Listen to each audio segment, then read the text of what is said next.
Welcome, John Report fans, to another edition of the John Report on YouTube. I'm David Kay, and today we're going to talk about Monday Night Raw and all the happenings in the world of the WWE with the main eventer, John Canton. Hey everybody, it was a big Raw following the Elimination Chamber. I thought it was an interesting show because it was promo heavy, so it was different than what we got at the Elimination Chamber, which is a wrestling heavy show. I kind of thought we'd get a promo heavy show. It just felt like while I was reviewing it that it would take forever to get through because when it's promo heavy, you know, you're typing it out as you go, and it's like, okay, get through this, okay, I want to see a match, because when you see a match, it's more, this show kind of more flows smoothly. So with this Raw, it was promo heavy, so it kind of felt like it took forever to get done. But it didn't make it a bad show, it just made it just different than what I watched earlier in the day, Elimination Chamber. Yeah, well, I think they started off the show really well, at least, when John Cena came out and had his response to The Rock. I know it probably took you a little while to get everything down on the website because I know the live coverage is hard to give a play-by-play when somebody goes through all that. But the Master of Thugonomics came back, and what did you think of it? I loved it. I thought it was one of his best promos in years just because this is the guy that, you know, people don't realize how popular he was on the internet in 2003 when he was first cutting these promos. The end of 2002 and 2003, he was out there cutting raps on people, and he was a heel at the start. And he was the most popular guy on the internet, like one of them anyway. As far as the young guys go, he was up there. And this is the kind of thing that he would always do. Every match, he comes out and cuts a rap. So he did it on The Rock, and it was just, wow, you know, it was incredible to hear. I loved it. I wish I could do the play-by-play of it and write down every word that he said. I'm sure I'll be watching it again tomorrow on YouTube or something like that. I loved it. I thought it was great. It was very not PG, which is what the fans really want. They don't really give a crap about the Super Cena stuff. They want PG to go away, and this was that little glimmer of hope that that's what was going to happen. I mean, things from him saying "blow me" to making gay references and all sorts of stuff. It was that glimmer of hope that maybe PG will go away. Of course, that's not the case, but I think that's really what people loved out of all this. People definitely notice when the language changes and when you see blood and things like that, especially in the PG area. You notice these things big time because they're so not common anymore. So they used to be common, but now they're not anymore. So that people, when they see it, they go nuts for it, and they pop huge for it. That was the biggest discussion on my Facebook wall, my Twitter. Everyone's going crazy about the Cena promo. Do you believe PG's going to be gone now? Can you believe he made all those comments? I don't know about the gay jokes. I don't know. What is that teaching the younger viewers? You know what I mean? They calling people gay is funny, or you know what I mean? Like, yeah. It's not the best thing, but sure. That's what Cena used to do all the time. So that's a common thing, I guess. Well, yeah, and so the one thing that I took out of the Cena thing though was we're not probably going to see The Rock until WrestleMania. I mean, I don't know about you, but out of all that, I thought this is my comment about it. I'm going to end this here, and then we're not going to see each other another time for 6 weeks at least. I don't know what your take on that was, but what I took out of that was this is me ending this for now, and don't get your hopes up of another return of him. I think it'd be wise to have The Rock on one more time, promote it, and say like he's going to come and officiate a contract signing between Miz and Cena, put them all in the ring at the same time, that kind of thing. If you promote it for like 2 or 3 weeks, and you say, okay, The Rock's going to be in this show March, whatever, 2 weeks before Raw or something like that, they would get huge ratings for that segment. I think it's worth a try. It depends on Rock's schedule if he wants to and all that kind of stuff. So I just think that'd be a good way to promote WrestleMania, really, really good way. And you don't have to have them talk that much to each other. A lot of people think they're going to have a match still, to be honest. Like, people are like, oh, even though it's Cena versus Miz, do you think they're going to add Rock to it? It's like, no, they're not going to. But people still want to see that more than anything. Yep. So I think it'd be wise to put them in the ring together at some point, just to cut a promo. So maybe do the contract signing or something like that. I don't know, though. It all depends on Rock's schedule. We don't really know what it is. So wait and see. Well, then next we saw John Morrison battle CM Punk. Now, I'm just going to say this right away. I love the fact that both of them came out limping. I think they were the only guys all night. But what did you think of the match and everything that happened? we shouldn't have to say we love that the guys come out limping, but we're so used to Orton and Cena never selling anything the next day that it made us react to it and say, "Wow, look at that! They're selling. They're supposed to be selling. That's what wrestling is. You got to sell the pay-per-view, to sell the match." And Morrison losing 3 minutes. Normally, I'd be bitching, but it worked. It made sense. He was more injured than the other guy, so he lost. That's what wrestling is. That's telling a story. Yep, and then I'm fine with it. No one's gonna remember that. And then after that, Punk started shouting his Randall Keith Orton, like a mother.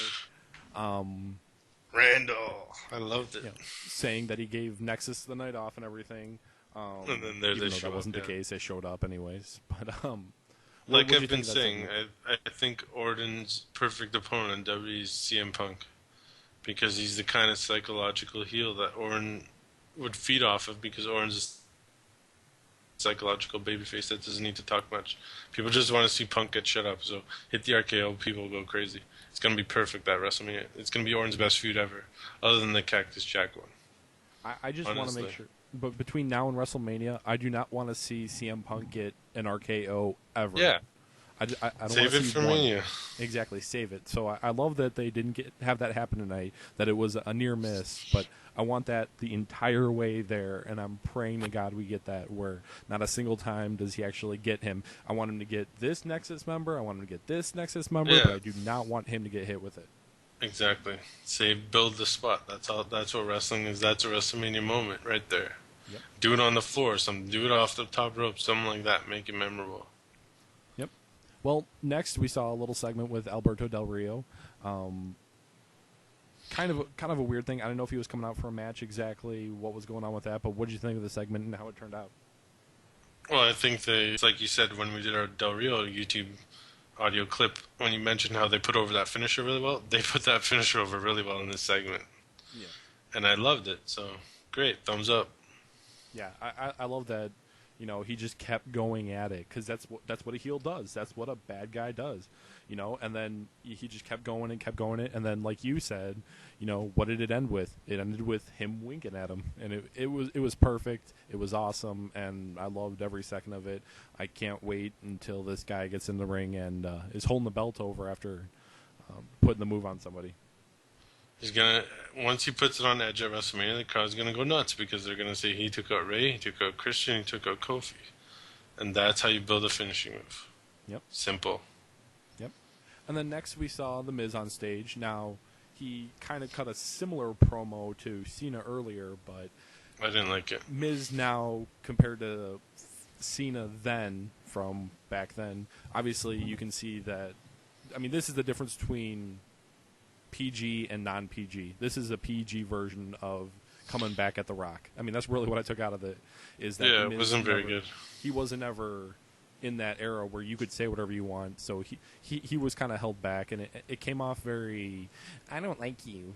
It wasn't whiny enough. It wasn't funny enough. It wasn't clever enough. It was very. It almost kind of agreed with everything that The Rock said about The Miz, and which is really unfortunate because he's a young talent who has a lot of momentum right now. And I mean, God damn it, the guy's got the WWE Championship. Why isn't he getting pushed more? But I think this whole thing kind of hurt him more than it helped him. I agree. I wrote it wasn't a very effective promo, and I don't think it was. It was the same promo he always cuts. It just says, "Oh, I don't care what you guys think," and blah blah blah. It was the same promo. It needed to be better. And what did you think of them mentioning the Rock and Sock connection? I didn't quite understand why they were trying to bring that in there. I mean, kind of not necessary. Yeah. Yeah, they kind of said, "Oh, the Rock was a successful tag team with the Rock and Sock connection." I don't think they had a title reign that lasted more than a couple weeks, so I don't think they were that successful. But it's not like they're bringing Mick Foley back anytime soon. He's still got a couple more months in TNA if he wants to come back after that. So of course, I don't know. It's pretty odd. Yeah, and then they showed the WWE All-Star Game with George Washington fighting Abe Lincoln, and then Cena coming out and beating up Washington. Kind of confused about why they show that. I guess it's just their way of saying that you could use different characters and stuff. I don't know. But still, it was just weird. Anyways, but that led into an even weirder match where instead of showing their entrances, they showed that clip. They did the Divas tag match right after that, where both pairs were already in the ring. What'd you think of it? What do you care? Didn't matter. Let's move on. Okay. Yeah, it was disgusting. The Bellas are the heels, I guess. That's all. Yeah, it was very bad. But the champ loses in a tag match. It always happens. Did we see the belt at any point? I don't think so. Exactly. I don't know. That was the worst part of it to me. At least show the damn belt, even though it's the glitter, whatever. Anyways, so all night we had been seeing this countdown whoosh into the corner. Finally, I like that actually. I like that they hyped that a lot. It was good. It was good. I wish it would have come later, because what happened before it, what happened after it, wasn't good at all. And I don't know if it was supposed to make you think about it more or what, but anyways, it hit 0, and they had this awesome entrance with the Undertaker coming out of the woodshed or whatever. Needs to buy a better house for McCool. That's why she hurt her foot. With those rickety Needs steps. better like carpeting or something.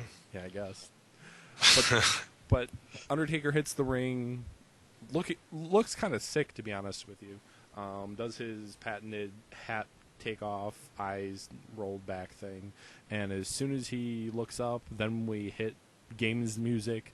Triple H comes out, and he looked big. Triple H, like just bigger. I don't know. Maybe I was because he had a that. shirt on. He looked huge. It's probably more of him not having a neck when he had that jacket on. I mean, he just looked like a giant turtle. I don't know how to explain it, but yeah, he looked massive.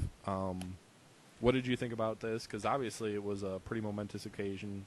How do you think it played out, and what do you think?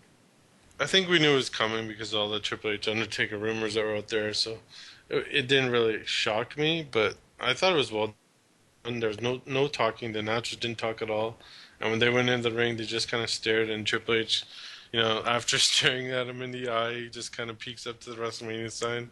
Then the Undertaker casually turns his head. That was pretty cheesy the way that was, but it worked, I think. People were bopping for like crazy, and Undertaker took his hat off. He was going to leave. Crowd started booing. He turned around, does this throat slash. Triple H does a crotch chop. And then, it was kind of a cool stare down, and then they just kind of went to commercial. It's like, okay, what happened then? Yeah, that was, what I mean? The worst part. I want to see what happens, Exactly.